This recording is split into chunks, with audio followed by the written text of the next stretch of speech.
अस्सलाम वालेकुम रहमतुल्लाह। दोस्तों, मैं हूं आपका अपना बिलाल मोइन और आप देख रहे हैं बिलाल मोइन यूट्यूब चैनल। अच्छा, बहुत दिनों से मैं मसरूफ़ था। आज काफ़ी अर्से बाद मैं ऑफिस आया हूं। कुछ मीटिंग्स वगैरह थी, कुछ लोगों से कॉन्ट्रैक्ट्स करने थे, चीज़ें फाइनलाइज करनी थी उस सिलसिले में। और कुछ चीज़ें आपको बतानी भी थी। कुछ मतलब मैं तो आपको, मेरे लिए चीज़ें नहीं है, लेकिन मार्केट में आजकल बहुत चर्चा चल रही है उनकी। जैसे कि एक एग्रीमेंट साइन हुआ है मिनिस्ट्री ऑफ लेबर का और जो सिक्योरिटी वाले इदारे हैं यहाँ पे उनके बीच में, और उसको लेकर के जो है ना बहुत सारे लोग जो है वो अभी पैनिक हुए हुए हैं।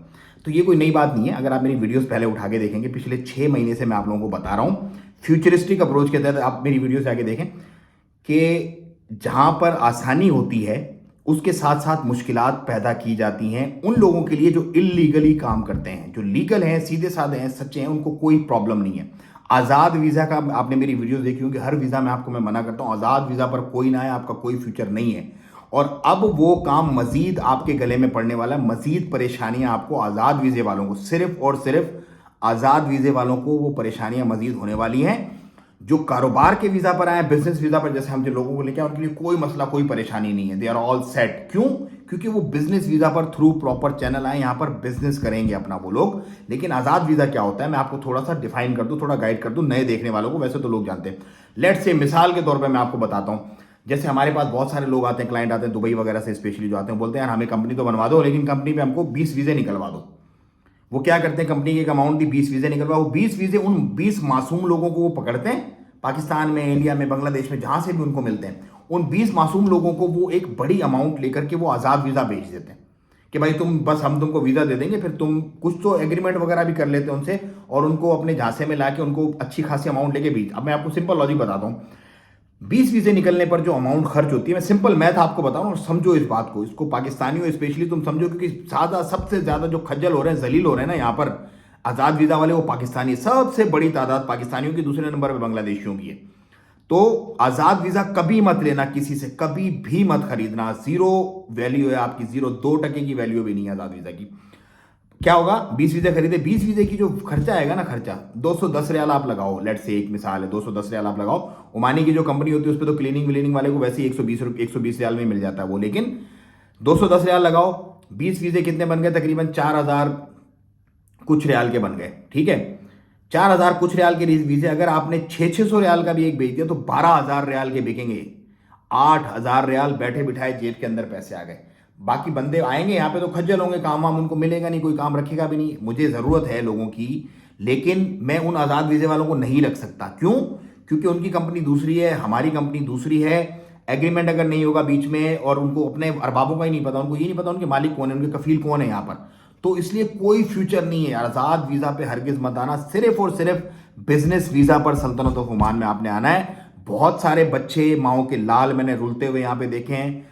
बहुत सारे लोग यहाँ पर जो है अपने घरों को, जेवरों को बेच के यहाँ पे आए हुए रुलते हुए मैंने देखे। क्यों? क्योंकि उन्होंने आज़ाद वीज़ा लिया और अब यहाँ पे खज्जल हो रहे, ना उनका कोई वाली वारिस बनता है।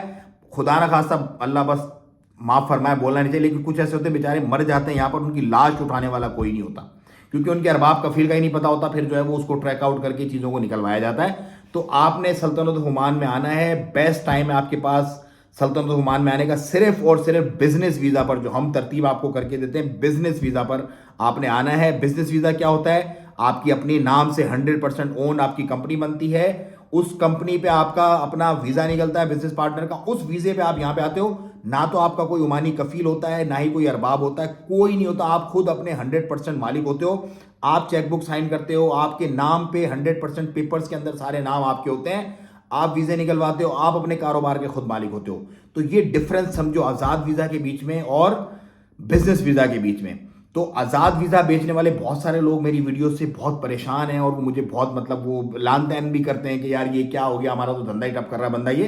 लेकिन मुझे कोई फर्क नहीं पड़ता, मेरा काम है आप लोगों को गाइड करना, बताना, क्योंकि मैं देखता हूं अपनी आंखों से बहुत बड़ी तादाद बेचारी खज्जल हो रही है, ख्वार हो रही है, जिन्होंने आज़ाद वीज़ा लिया है और यहाँ पर आगे फंसे हुए। आप मत फंसना, और लोगों को भी आपने बचाना है, और लोगों को शेयर करनी है ज़्यादा से ज़्यादा ये वीडियो, और आखिर तक आपने देखनी है ये, ताकि आप लोगों को पता चले कि आज़ाद वीज़ा में और बिजनेस वीज़ा में क्या फ़र्क है, ताकि आइंदा कोई भी आज़ाद वीज़ा के झांसे में ना आए। और अब ये सख्ती जो कर दी गई है, सख्ती ये है कि जितने भी सिक्योरिटी के इदारे होते हैं, जैसे अमन वाले, आपने देखा होगा, पुलिस अलग होती है, तफ्तीश वाले जो मिनिस्ट्री ऑफ लेबर के होते हैं वो अलग होते हैं, जो अमन वाले होते हैं नॉर्मली वो सिक्योरिटी गार्ड होते हैं हर ऑफिस के अंदर। उनको भी ये राइट है कि वो भी अगर किसी गलत बंदे को गलत जगह पे काम करते हुए देखेंगे, मतलब कंपनी किसी का वीज़ा है, और काम कहीं और कर रहा है, जैसे कि वीज़ा है लेट से उसका मेसन का, मेसन जो होता है ये अपना मिस्त्री जिसको बोलते हैं कंस्ट्रक्शन का, और वो काम कर रहा है किसी ऑफिस में बैठ के एग्जीक्यूटिव, तो उसको पकड़ लिया जाएगा वहां से। क्यों? क्योंकि उसका वीज़ा तो मेसन का है, उसका प्रोफेशन मेसन है, how we can do that. So इस चीज़ का बड़ा ख्याल रखना। और सिर्फ ये मेसन के लिए नहीं है, कोई भी वीज़ा की कैटेगरी जो वीज़ा से अलग काम कर रही है वो अलाउ नहीं है, उसको पकड़ लिया जाएगा और हैवी फाइन्स किए जाएंगे। इसका आपने बड़ा ख्याल रखना है। जनवरी से ये लॉ इंप्लीमेंट हो जाएगा, मतलब साइन वगैरह सब कुछ हो गया है। अब ये बात पहले निकालने का मकसद क्या है, जो भी ऐसे काम कर रहा है वो बच जाए। जब पकड़े जाएंगे फिर लोग रोएंगे, ओ हो हम पे तो फाइन हो गया, हम पे तो जुल्म कर दिया, हम पे तो सरकार ने ही कर दिया।